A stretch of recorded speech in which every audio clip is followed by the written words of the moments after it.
Imagine it's your first day at a new job and you're about to introduce yourself to in front of everyone. Your palms are sweaty, your heart is racing. Like at the moment when you open your mouth to speak, suddenly all of those hours of practicing speaking English in front of mirror just vanished. You're left standing there, stuttering, feeling like a deer caught into headlights. Sounds familiar? Every one of us happened there, that moment when the words you know will suddenly become strangers. Now, but don't worry, you're not alone in this. Today, we will dive deep into the reasons behind this fear and how you can overcome it and you can also transform it into confidence. Hi everyone, welcome back to your favorite spoken English channel, Vision Spoken English. Now we will turn the fear of speaking English into a joy of expression. Today we will tackle the common issues of hesitation and fear of speaking English. So let's break it down together.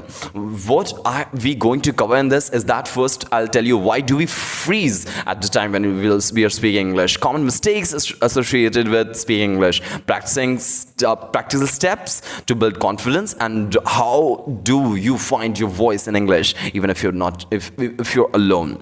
Why do we freeze? Let's start with a big question. Why do we freeze? It's like there's a comment that I came across that perfectly sums up, like, I can understand English but I cannot speak. Well, I try to when I try, I like freeze and my tongue feels like it's rolling into a knot.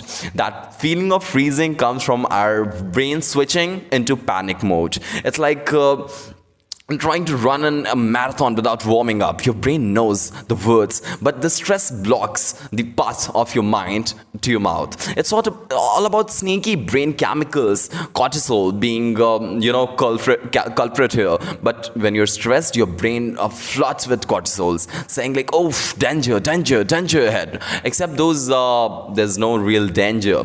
Now it's just you trying to speak in English. Now the common fear associated with speaking English. Let's talk about what we actually afraid of. Is the fear of speaking mistakes, or maybe the fear of people will be potentially laughing at us? One of our viewers said, I'm really shy, and when I'm going to try to speak English, because it feels like people will make fun of me. The fear is so common that it's tied to our need to be accepted. No one wants to be laughed at or corrected in front of others. As a fun fact, most native speakers don't care if you make a mistake. They are more impressed that you're trying to speak a new language. So it's not like next time when you're afraid of making a mistake, just remember everyone makes mistake, and it's like that's how we learn it. All right, so let's go into good stuff. How to boost your confidence when you're speaking English. Start small. Don't aim at giving a TED talk or Josh talks yet. Start by speaking English just by someone you trust, or maybe a friend of yours or a family member. They won't judge you. I'm sure it will help you to build confidence. Practice, practice, practice, practice, practice. Remember this phrase: practice makes perfect, right? Now, it's true. The more you speak, the comfortable you get. Even if you're alone, try to speak to yourself. Now, you can describe what you're doing, narrate your day, or even talk to your pet. The cat might not understand it, but your brain will get to understand that you're practicing, and that's what your brain requires. Use technology and as your advantage. There are many apps out there that can help you to practice English in a safe and judgment-free environment. Plus, by watching shows and movies in English with subtitle is a perfect and fun way of improving without even realizing it. Join a community, whether it's online or in person. Find a group of people who are also learning English.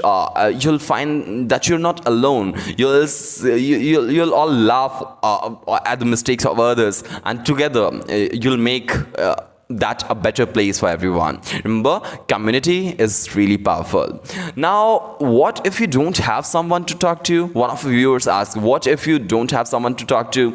Now, it's a great question because it's a real problem. Talking to yourself might sound funny, but it's actually powerful tool. You can record yourself speaking and then listen it back. It helps you to catch the mistakes and work on your pronunciation. Plus, it's a great way to track your practice and progress as well. Imagine listening to a recording of a month ago and realizing how much you have improved. If you were continuously recording it and keeping on your phone or drive or somewhere, and after 2 years when you listen to that, you'll be proud that from what level to what level you have arrived. You'll be admiring yourself, you'll be thanking yourself, all those hours of practice that you have done in order to improve. You will see that's paying off. If you're feeling adventurous, you can even create a video diary in English. It doesn't have to be perfect, but you speaking about your day or your thoughts, who knows, you might enjoy it.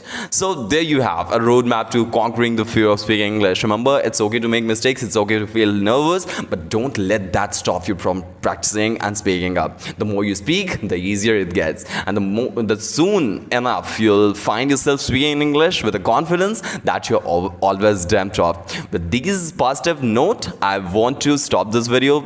Thank you so much for watching till the end, and you have been equipped with most practical tips, and I know you're going to implement in your life, and once you do it, you'll be thankful to you. Wish you a good day.